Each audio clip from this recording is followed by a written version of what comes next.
You know, when you realize how much God loves you, you barely can contain yourself. The desire to share this knowledge of a love so amazing begins to drive you. And right here with me is a man who uses his gift and experience to bring this love to as many as he can. He is called the Sports Evangelist. Please join me in welcoming Evangelist David. Welcome to the studio, sir. Thank you very much. Nice to have you. It's a privilege too. Okay, so let's get done with it. Sports Evangelist.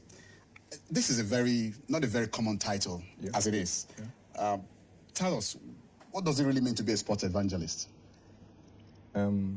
Jesus commanded us in Matthew 28:19 that we should go into all the worlds and preach the gospel to all creation. So the kind of ministry that is done to sports people or using this platform of sports is sport evangelism. And the sport evangelist is someone who believes that God has called him to the world of sports to reach and disciple his nation.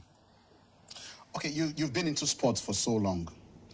How did you get into sporting activities, first and foremost? Well, as a young child, growing up on the campus of Ahmadu Bello University, which is a sport-loving community with all the facilities, we started with basketball, football, soccer, and what have you.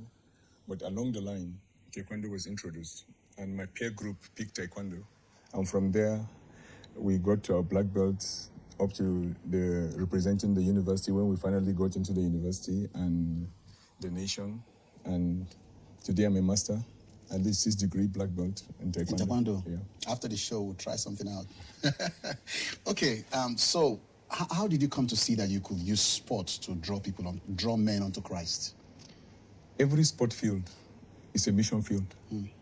Every sport field next to your door, your church, is a mission field. Because there the youth congregate every evening.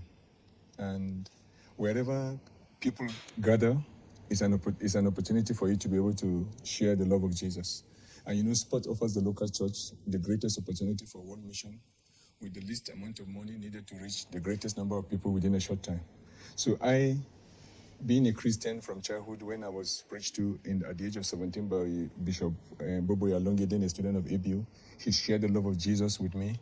And from that day, the passion has been with me that anyone I have the opportunity to tell him or her about the love of Jesus, I will do that. And as a national team player, I reach my athletes through church camp, fellowship, and what have you. And as many sporting events that are possible that I attend, I always make sure that I make the love of Jesus available for people, as many as we want to hear. Wow, awesome. Yeah. Okay, so from Kano to Zaria to South Africa, Australia, I mean, just to mention a few, tell us, how has preaching the love of Christ through sports made this journey to all of these places? How has it made it happen for you? Well, when you disciple an athlete, you have discipled an evangelist that you don't necessarily have to pay his bills. I found myself in Zimbabwe in 1995, going to pick some tapes, and the man asked me, "Can you preach?" I said, "Yes." And he said, "Come to Sheraton Hotel and preach." And for the first time as an athlete, I was preaching a big convention. That's Sheraton Hotel in Zimbabwe? In Zimbabwe. Wow. And that was when I realized that as a sportsman, you have a platform for the nations.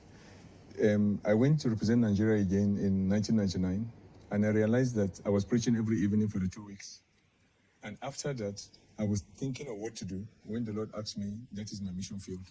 So I've worked in Togo, Benin Republic, Niger, and what have you, all trying to raise sports people that will reach souls. And I think only eternity will be able to quantify the impact that God has done through that. Okay, so generally speaking now, a lot of sportsmen and women, especially football enthusiasts, are dropping their academics for the game. Yes. In 30 seconds, how do you react to these developments? Well, sport has the highest salary, the lowest vacancy, the higher degree of injury, and even death. So when a doctor is starting his career, that is when a sportsman is retiring. So I advise young people to build their sport passion with education or skill, so that at the end of their career, if they are lucky to be among those that will be taken in the small vacancy that's available, so that when the sport is over, they will be able to have something to do. To hold on so to. I tell young people out there, go back to school, and hold your education, listen to your parents, listen to your coaches, and listen to your teachers. Okay, finally, we all can't be sport evangelists, obviously, but are there things we can do to influence individuals along this path of being right? Yeah, there are several things which usually is during our trainings. We have about 50 or so strategies that a local church can adapt to her mission statement. When you give a cup of water, or you give water to the sports people, they love it. When you buy a ball for them, you become their team manager. Just being available for the young people. As I said earlier, every sport field close to your house or church is a mission field. So anything that you do to bring the love of Christ to them, You're preaching the gospel. you're preaching the gospel. Wow. You can decide to do a viewing Center. You can set up a viewing center for them to come free, and you'll be amazed at the number of people that will come, and you will use the halftime to share the love of Jesus. Wow. Yeah. Awesome. So we are available. When the church wants to do that, we'll come for the training too. Incredible. Yeah. Incredible. Well, I know we're really out of time, but I must ask you this question. How do you feel with all this that you've done? What's the feeling for you, really? It is a feeling that money cannot give, houses cannot give it, cars cannot give it. Because when you know that there is a resurrection morning, that you're going to see nations and people that through you, they have come to the knowledge of Jesus Christ. There is nothing that can be compared to that. Yeah. Many thanks, Evangelist David. Thank you very much. Thank you for coming on the show. Thank you.